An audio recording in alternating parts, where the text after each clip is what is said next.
তীরের শারদ প্রাতে বেজে উঠেছে আলোকমঞ্জিরি। সকাল সকাল মহালয়ার আওয়াজ পাচ্ছি, মনে হচ্ছে মা আর ভাই টিভি দেখতেছে। ধরণীর বহিরাকাশে অন্তরিত মেঘমালা।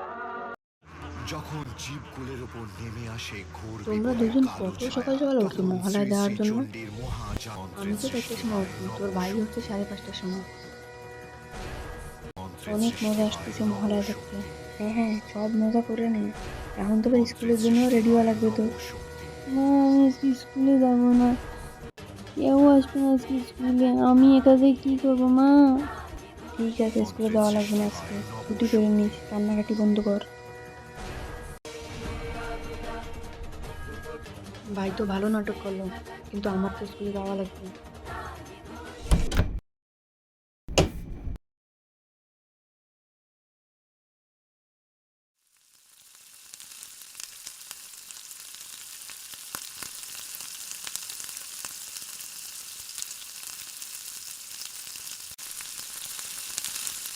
মা, স্কুলের জন্য বেরোচ্ছি।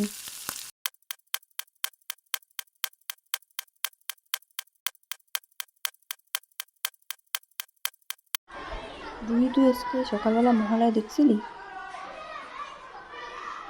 দেরি তো নাই, ঘরে সকালবেলা টিভি চালায় রাখছিল তো অল্প একটু শুনছি।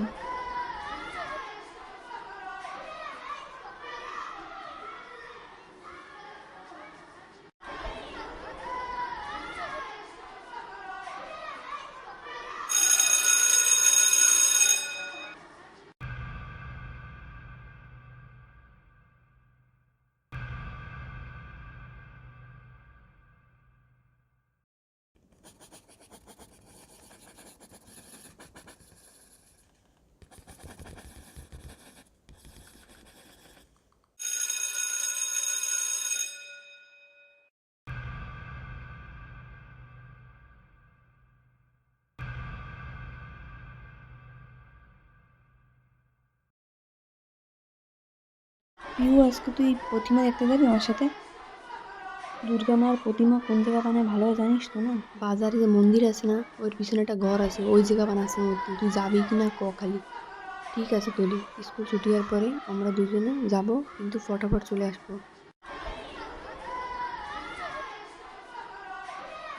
চল। আরে 1 মিনিট তো দাঁড়া, ব্যাগ তো নিতে দে, তারপর যাচ্ছি না।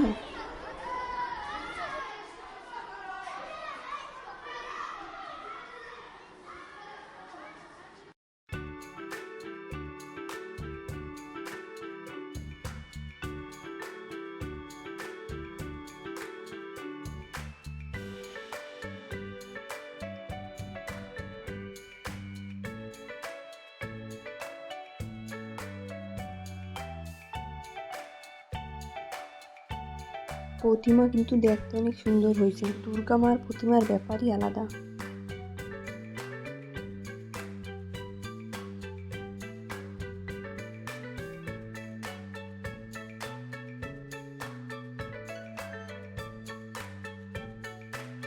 বেলাও পড়ে গেছে, পিউ বাড়ি চল, ঘরে কেউ বলেও আসিনি।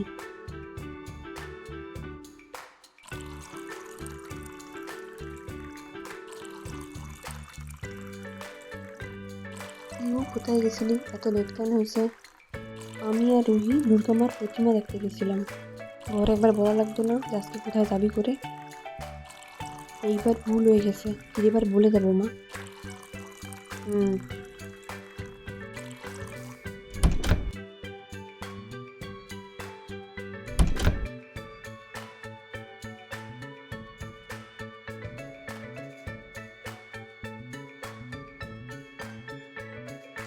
আশা করি ভিডিওটা ভালো লাগছে হবে। Don't forget like, share, subscribe. Now by.